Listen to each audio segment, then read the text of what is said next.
அனைவருக்கும் இனிய காலை நல்வணக்கம். தமிழக அரசியலில் இன்று நம்ம பிடபிள்யூடி மினிஸ்டர் மற்றும் விளையாட்டுத்துறை அமைச்சர் ஆதவ் அர்ஜுனா 3-4 வருடங்களாக கவர்னர் சண்டை போட்டுட்டு வெளிநடப்பு செஞ்சாங்க. அதாவது அது ஒரு டிப்ளமேசி கிடையாது.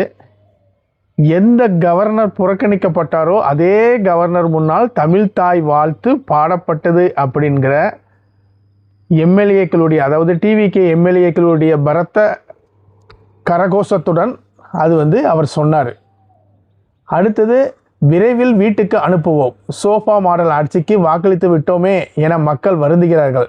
இந்த ஆட்சியை வீட்டுக்கு அனுப்பும் நாள் வெகு தொலைவில் இல்லை. எதிர்க்கட்சி தலைவர் உதயநிதி வரலாற்றில் முதல் முறையாக மேகதாது அணை விவகாரம் தொடர்பாக தனி தீர்மானம் நிறைவேற்றி பலரும் உரையாற்றிய நிலையில் அத்துறையின் அமைச்சர், அதாவது நீர்வளத்துறையின் அமைச்சர் புஸ்லி ஆனந்த் ஒரு வார்த்தை கூட பேசவில்லை. சட்ட ஒழுங்கு குறித்து எதிர்க்கட்சி எம்எல்ஏ கேள்வி கேட்கிறார். பதில் சொல்ல வேண்டியது உள்துறை அமைச்சகத்தை தனது நேரடி கட்டுப்பாட்டில் வைத்திருக்கும் முதல்வர் விஜய். பட் பதில் சொல்வது கல்வித்துறை அமைச்சர் ராஜ்மோகன் அப்படின்னு திமுகவுடைய எம்எல்ஏக்கள் குற்றம் சாட்டுகிறார்கள். அதாவது சுவாரஸ்யம் என்னன்னா, அவங்களாம் ராஜ்மோகன் பதில் சொல்லுவார்னு சபாநாயகரே சொல்லுதாரு. அதாவது விஜயை அழைப்பதை அவர் தவிர்க்கிறார். பேசுங்க சிஎம் பேசுங்க அப்படின்னு திமுக எம்எல்ஏக்கள் சட்டசபைக்கு வெளியில் கூட்டாக கூறுகிறார்கள். அனைவருக்கும் மகளிர் உரிமை தொகை இப்போதைக்கு இல்லை. மாநிலத்தின் நிதி நிலைமை சரி செய்த பின்னர் தான் வழங்க முடியும். மக்கள் நல்வாழ்வுத்துறை அமைச்சர் அருள்ராஜ் திட்டவட்டம்.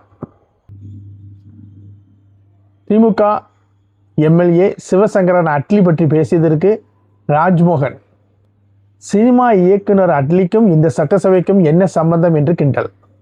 1328 முக்கிய குற்றவாளிகள் உட்பட 4000 குற்றவாளிகளை கைது செய்து தமிழகம் ஒரு அமைதி பூங்காவாக மாறுகிறது என்று கூறினார் கல்வித்துறை அமைச்சர். சிங்கப்பெண் ஒரு மிகப்பெரிய வெற்றி அப்படின்னு அவங்க சொன்னாங்க. சட்ட ஒழுங்கு சீர்கேட்டுக்கு காரணம் முந்தைய அரசே முக்கிய காரணம்னு ராஜ்மோகன் சொல்லியிருக்காரு. நீட் சட்டப்பேரவையில் தாவேக அரசின் எதிர்ப்புக்கு எங்கள் ஆதரவு. தமிழ்நாடு காங்கிரஸ் மேகதாது பிரச்சனைக்காக தாவேக கொண்டு வந்த தீர்மானத்திற்கு எதிர்க்கட்சி தலைவர் உதயநிதி ஸ்டாலின் ஆதரவு. மேகதாது பிரச்சனைக்கு முதல்வர் விஜய் கொண்டு வந்த தீர்மானத்துக்கு ஏடிஎம்கே தலைவர் இபிஎஸ் ஆதரவு.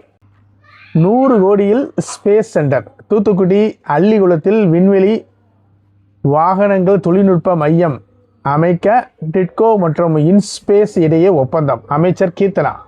சென்னையில் மாதவிடாயின் போது துர்நாற்றம் வீசுவதாக கூறி 11 வயது அரசு பள்ளி மாணவியை வகுப்பறைக்கு வெளியிலேயே நிற்க வைத்ததாக வந்த செய்திக்கு பாரதிய ஜனதா கட்சியினுடைய மாநில தலைவர் நைனா நாகேந்திரன் கடும் கண்டனம்.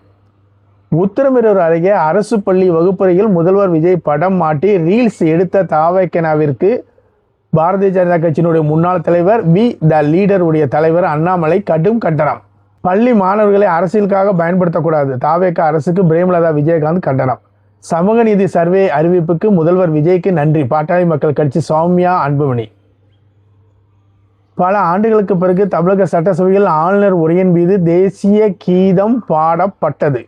தூத்துக்குடியில் ரூபாய் 38,000 கோடி கப்பல் கட்டும் திட்டம். ஹுண்டாய் அதிகாரிகளுடன் முதல்வர் விஜய் ஆலோசனை. நன்றி, வணக்கம்.